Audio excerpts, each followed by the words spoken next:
Hello friends, स्वागत है आपका अपने ही यूट्यूब चैनल पर। आज की वीडियो नीट 2021 के सभी स्टूडेंट्स के लिए बहुत ही इम्पोर्टेंट रहने वाली है, जो भी नीट 2021 की काउंसलिंग में पार्टिसिपेट करने वाले हैं। तो गाइस, सबसे पहले मैं आपको बता दूं, काफ़ी ज़्यादा स्टूडेंट्स हैं जिनके कमेंट आते हैं कि हमारे बहुत कम मार्क्स है, कि इन मार्क्स पर क्या हमें एमबीबीएस में एडमिशन मिल सकता है। तो गाइस, बिल्कुल मिल सकता है। किस तरीके से मिल सकता है और प्रूफ क्या है, ये पूरा आज मैं आपको इस वीडियो में बताने वाली हूँ कि आप कहाँ अप्लाई कर सकते हैं, कहाँ अप्लाई नहीं कर सकते, क्यों करना चाहिए और क्यों नहीं करना चाहिए। ठीक है, और ऑफिशियल डेटा के साथ आज मैं इस वीडियो में बात करने वाली हूँ। तो गाइस, सबसे पहले यदि आप इस चैनल पर नए हैं तो चैनल को सब्सक्राइब जरूर कीजिएगा, ताकि आपकी काउंसलिंग, एडमिशन प्रोसेस और ऑफिशियल नोटिस से रिलेटेड की पल पल की अपडेट आपको मिलती रहे। और गाइस, ये पूरी इन्फॉर्मेशन देखने के लिए वीडियो में लास्ट तक जरूर बने रहिएगा।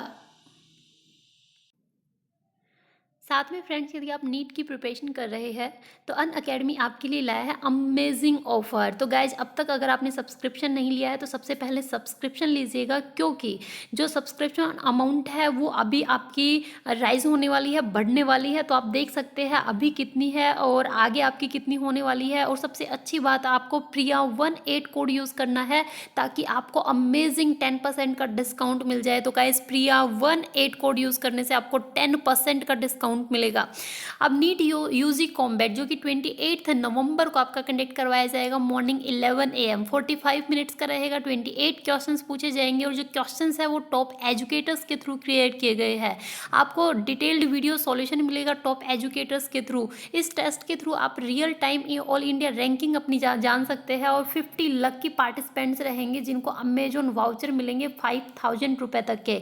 तो गाइज, प्रिया18 कोड यूज करके इस टेस्ट को आपको अनलॉक करना है। तो रैंक 1 टू रैंक 3 वाले स्टूडेंट को 100% स्कॉलरशिप मिलेगी। और जिस भी स्टूडेंट का रैंक इस टेस्ट के अंदर 4 टू 10 आएगा उनको 75% स्कॉलरशिप मिलेगी। और रैंक 11 टू 50 वाले स्टूडेंट को 50% स्कॉलरशिप। और जिन भी स्टूडेंट्स का रैंक 51 टू 150 तक आएगा उनको 25% स्कॉलरशिप मिलेगी। तो गाइज, प्रिया18 कोड से आपको ये जो टेस्ट है ये अनलॉक करना है। और अब आपका कॉम्बैट जो है वो वेब के ऊपर भी अवेलेबल है। तो अब तक अगर आपने इनरोल नहीं किया है तो गाइज, सबसे पहले इनरोल कीजिएगा। याद रखिएगा, प्रिया18 कोड से आप इस टेस्ट को अनलॉक कर सकते हैं। और यदि अनअकैडमी का कोई भी पेड कोर्स लेते हैं तो प्रिया18 कोड से आपको अमेजिंग 10% का डिस्काउंट मिलेगा। तो गाइज, सब नीचे डिस्क्रिप्शन में लिंक मिलेगा, वहां से डायरेक्टली आप इनरोल कर सकते हैं। तो अगर नीट का एग्जाम क्रैक करना है तो अनअकैडमी जरूर ज्वाइन कीजिएगा।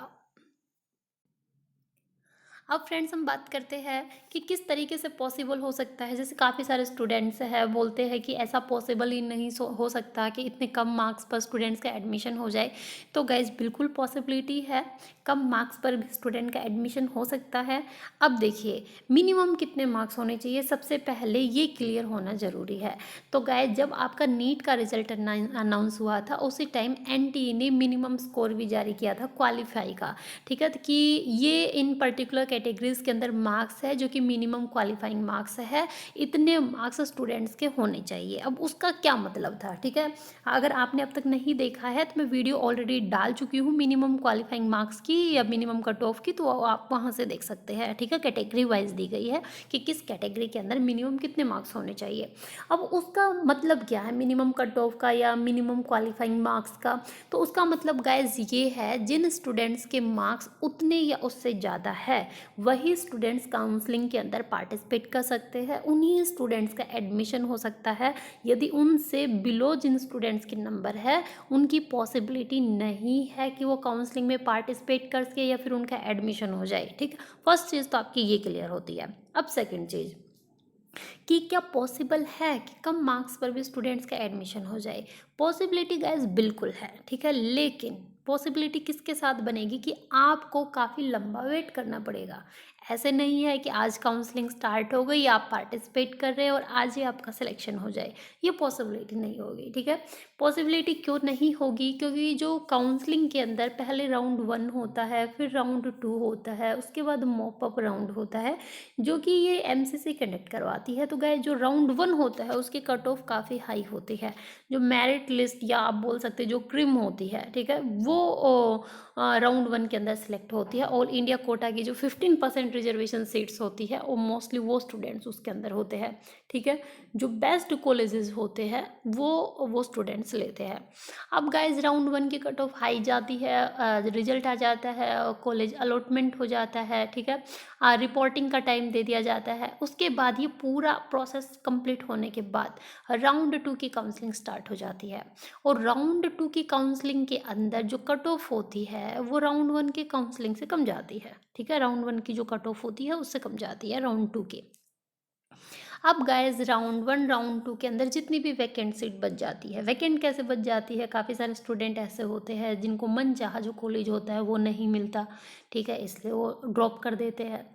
काफ़ी स्टूडेंट ऐसे होते हैं जिनको अपना रैंक या अपने जो मार्क्स है वो पसंद नहीं आते, वो उस टाइम उनको समझ नहीं आता काउंसलिंग में पार्टिसिपेट करने के बाद, लेकिन वो बाद में सोचते हैं कि नहीं ड्रॉप ले लिया जाए, एक बार और चांस देखा जाए, ठीक है। काफ़ी सारे स्टूडेंट ऐसे होते हैं कि मनचाहा पसंद कॉलेज नहीं मिलता तो सोचते हैं एमबीबीएस नहीं बीडीएस ही कर ले जिसमें मनचाहा पसंद का कॉलेज मिल जाए। उस वजह से काफ़ी जो सीट्स है वो वैकेंट छूट जाती है। तो जितनी भी ये वैकेंट सीट छूटती है वो सब मॉपअप राउंड के अंदर ऐड कर ली जाती है, ठीक है। फिर मॉपअप राउंड की काउंसलिंग होती है। तो मॉपअप राउंड का जो कट ऑफ होता है वो काफ़ी कम जाता है, ठीक है।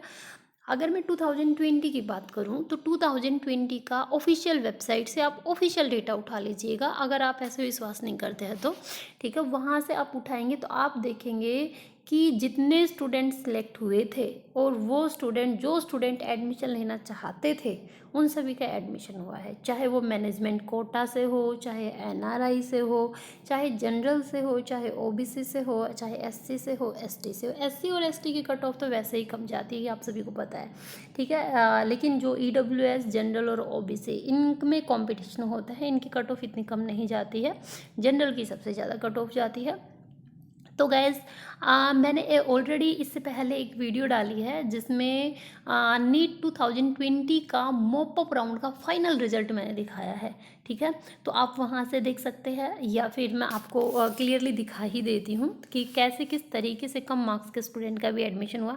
लेकिन गाइज आपको वेट करना पड़ेगा मॉपअप राउंड का और स्ट्रे वैकेंसी राउंड तक का। स्ट्रे वैकेंसी राउंड तो ऐसा राउंड है जिसमें काफ़ी कम मार्क्स, जो स्टूडेंट्स बिल्कुल ही उम्मीद छोड़कर बैठ जाते हैं उनका भी एडमिशन हो जाता है स्ट्रे वैकेंसी राउंड के अंदर। ये ऐसा राउंड है, या आप बोल सकते हैं गोल्डन चांस आपको मिलता है, ठीक है।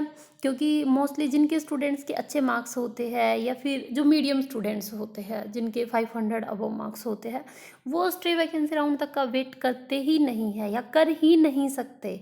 400 से अबव वाले भी नहीं करते। जो ये मीडिएटर स्टूडेंट होते हैं ना, ये स्ट्रे वैकेंसी राउंड तक का वेट ही नहीं करते, क्योंकि फिर इनको लगता है कि ये पॉसिबिलिटी नहीं बन पा रही है तो कभी अदर कोर्सेज के अंदर भी जो अच्छे कॉलेजेस है वो ना छूट जाए।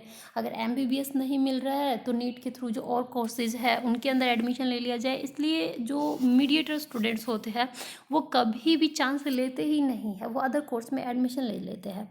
और उनकी इन सब रीजन्स की वजह से जो मॉपअप राउंड और स्ट्रे वैकेंसी राउंड होता है उनके अंदर सीट वैकेंट रह जाती है, तो इन राउंड्स के थ्रू फिल की जाती है। अब फिल की जाती है तो काफ़ी कम मार्क्स के स्टूडेंट का एडमिशन हो जाता है। अब गाइस जो कम मार्क्स के स्टूडेंट होते हैं स्ट्रे वैकेंसी राउंड में, तो वो क्या होता है कि कॉलेज की वेबसाइट के ऊपर ही अवेलेबल होता है। एमसीसी उसको कंडक्ट नहीं करवाती, ना ही अलग से कोई लिस्ट देती है कि इस कॉलेज के अंदर इतनी सीट वैकेंट है, ऐसा कुछ भी आपको इन्फॉर्मेशन नहीं मिलेगी। आपको फिजिकल अपीयरेंस देनी पड़ेगी, ठीक है। अब देखिए मैं बात एक बार मॉपअप राउंड का मैं आपको दिखा देती हूँ कि मॉपअप राउंड में किस तरीके से काफ़ी कम मार्क्स वाले स्टूडेंट का भी एडमिशन हुआ है। तो देखिए, तो गैज़ ये 2020 का पूरा ऑफिशियल डेटा है, आप देख सकते हैं एमसीसी के थ्रू रिलीज़ किया गया है। The final result of mop up round of MBBS and BDS NEET UG counselling 2020 is now available, ठीक है। तो नीचे दिया गया है रिजल्ट की पूरी लिस्ट दी गई है। ये रिजल्ट है कि कितने रैंक तक के स्टूडेंट को कौन सा कॉलेज मिला है, अलॉट हुआ है, नहीं अलॉट हुआ, ठीक है। तो आपके काम की चीज़ है, यहाँ से ऑल इंडिया रैंक देखिए और यहाँ से कोर्स देखिए उनको मिला कि नहीं मिला। तो गैस देखिए ये टोटल पेजेस है 44। अगर मैं लास्ट पेज के ऊपर चलूँ तो आपको बस ये पता चल जाएगा, जैसे एमबीबीएस यहाँ है, ये बाकी बीडीएस आ गया, एमबीबीएस यहाँ है तो 8,04,787 रैंक के ऊपर भी इनको कॉलेज अलॉट हुआ है, ठीक है। जनरल कैटेगरी के ये थे। आगे एमबीबीएस देख सकते हैं। तो इस लिस्ट के अंदर आप ऐसे देख सकते हैं लास्ट काफ़ी एमबीबीएस स्टूडेंट्स का सिलेक्शन हुआ है 7 लाख रैंक पर भी, ठीक है। तो गाइज़ ये आपकी एक इम्पॉर्टेंट इन्फॉर्मेशन थी कि जो स्टूडेंट एडमिशन लेना चाहते हैं और कम मार्क्स है, किसी भी तरीके से उनको एडमिशन चाहिए तो उनको लास्ट राउंड तक वेट करना पड़ेगा, ठीक है। फिर भी अगर आपको कोई डाउट हो तो आप कमेंट बॉक्स में कमेंट कर सकते हैं। अब्यूजिव कमेंट आपको नहीं करने हैं, ठीक है। अगर आपको वीडियो पसंद आती है तो लाइक और शेयर जरूर कीजिएगा, और गाइस चैनल को सब्सक्राइब करना बिल्कुल भी ना भूलें। जल्द ही मिलते हैं नेक्स्ट न्यू अपडेट के साथ, तब तक के लिए थैंक यू गाइस।